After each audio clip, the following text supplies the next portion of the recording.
రీసెంట్గా కేంద్ర ప్రభుత్వం ఒక కొత్త బిల్లును అయితే తీసుకురావడం జరుగుతుంది. ఆ బిల్లు, ఆ చట్టం యొక్క ముఖ్య ఉద్దేశం ఏంటంటే, ఇప్పుడు దేశంలో ఉన్న యూట్యూబర్స్ ఉన్నారు కదా, ఈ యొక్క యూట్యూబర్స్ అందరినీ కట్టడి చేసే విధంగా ఈ బిల్లు ఉండబోతుంది అని చెప్పేసి చాలా పేపర్లో వస్తున్నాయి, చాలా వార్తలు కూడా వస్తున్నాయి.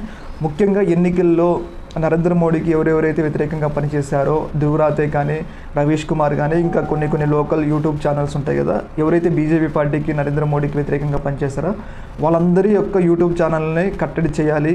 అలాగే ఎవరెవరైతే వల్గర్ కంటెంట్, బూత్ మాటలు మాట్లాడతారో వాళ్ళ యొక్క కంటెంట్ కూడా తీసివేయాలి. వాళ్ళందరూ కూడా కేంద్రం పరిధిలోకి వచ్చేటట్లు, చట్ట పరిధిలోకి వచ్చేటట్టు ఒక నిర్ణయం అయితే తీసుకున్నట్లయితే కేంద్ర ప్రభుత్వం భావిస్తుంది. ముఖ్యంగా చాలామంది ఏమంటారంటే, నరేంద్ర మోడీ గారు తమకి వ్యతిరేకంగా ఎవరెవరైతే పనిచేస్తారో వాళ్ళందరినీ యూట్యూబ్ ఛానల్ని తీసివేస్తారు అని అయితే వాదన అయితే బలపడుతుంది. ఏదేమైనా కానీ ఈ చట్టం వస్తే మాత్రం చాలామంది యూట్యూబ్ని ఆధారంగా చేసుకొని తమ యొక్క జీవనాలు కొనసాగిస్తున్నారు. అలాంటి సందర్భంలో ఈ చట్టం తీసుకొచ్చి అకారణంగా తమకు వ్యతిరేకంగా మాట్లాడారని చెప్పేసి యూట్యూబ్ ఛానల్ తీసివేస్తే అటు ఉత్తర కొరియాకి మరియు ఇండియాకి ఎలాంటి తేడా ఉండదు. ఎందుకంటే ఉత్తర కొరియాలో కూడా కిమ్ కూడా ఏం చేస్తారంటే, తమకు వ్యతిరేకంగా ఎవరు మాట్లాడినా కానీ వాళ్ళని తీసుకెళ్లి జైలు పెడతారు. ఇప్పుడు కూడా సేమ్ నరేంద్ర మోడీ ఏం చేస్తుండంటే, తమకు వ్యతిరేకంగా మాట్లాడిన వాళ్ళందరూ ఛానల్ తీసివేస్తా అంటే దాని అర్థం ఏముంది?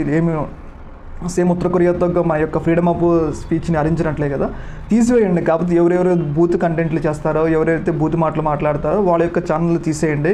రీసెంట్గా ఫన్ మంత్ ఇన్సిడెంట్ ఉంది కదా, అలాంటి వాళ్ళ ఛానల్ తీసేస్తే ఏమి కాదు. కాకపోతే ఎవరైతే ప్రభుత్వానికి వ్యతిరేకంగా ప్రభుత్వం చేస్తున్న తప్పులు ఉంటాయి కదా, వాటన్నిటిని గురించి మాట్లాడతారో వాళ్ళ ఛానల్ కూడా తీసివేస్తే, అంటే ఇంకా ప్రభుత్వాన్ని అడగడానికి ఎవరు ఉంటారు? ఇప్పుడు ప్రభుత్వాలకి మెయిన్ స్ట్రీమ్ మీడియా అందరూ ప్రభుత్వానికి అనుకూలంగా ఉంటారు. ఎందుకంటే ప్రభుత్వానికి వాళ్ళు వ్యతిరేకంగా రాస్తే వాళ్ళని ఎక్కడ ఇబ్బంది పెడతారు.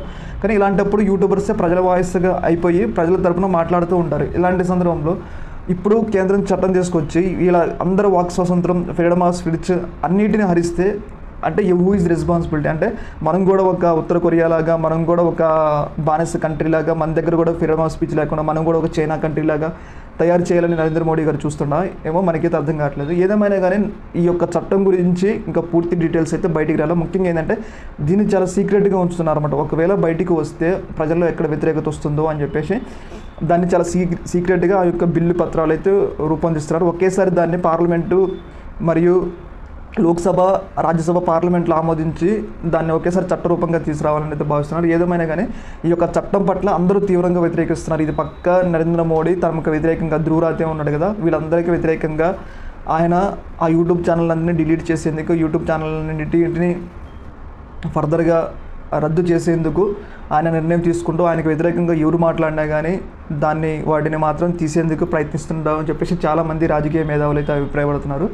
ఏదేమైనా కానీ మనది ప్రజాస్వామ్య దేశం, మనది రాజ్యాంగబద్ధంగా నడుస్తుంది. ఇందిరాగాంధీ ఎమర్జెన్సీ టైంలో కూడా ఇట్లా పత్రికల మీద ఆంక్ష చేస్తే చూశారు కదా ఆమె పరిస్థితి ఏమైందో. ఇప్పుడు నరేంద్ర మోడీ కూడా యూట్యూబర్ల మీద ఇట్లా ఈ రకంగా ఆయన ఆంక్షలు వేయడం వల్ల ఆయనకు కూడా భవిష్యత్తులో తీవ్రమైన పరిస్థితి ఎదురవడానికి ఛాన్స్ ఉంటుంది. ఎందుకంటే ఇది మన ఫ్రీడమ్ ఆఫ్ స్పీచ్ ఉంటుంది. మన రాజ్యాంగంలోనే మాట్లాడటం అనేది ఒక ఫ్రీడమ్ ఆఫ్ స్పీచ్. దానికి విరుద్ధంగా ఎవరు పోయినా కానీ రాజకీయంగా మనం కూడా కొనసాగించలేదు. ముఖ్యంగా ఆ ధ్రువరాతే కానీ, ఇంకా కొంతమంది యూట్యూబర్స్, రవీష్ కుమార్, ఇలా నరేంద్ర మోడీకి ఎవరెవరైతే వ్యతిరేకంగా మాట్లాడుతున్నారో వాళ్ళందరి మీద ఆయన కక్ష కట్టినట్టయితే మనకైతే అర్థమవుతుంది. దీని మీద మీ అభిప్రాయం తెలియజేయండి. ఓకే మరి, థ్యాంక్ యూ.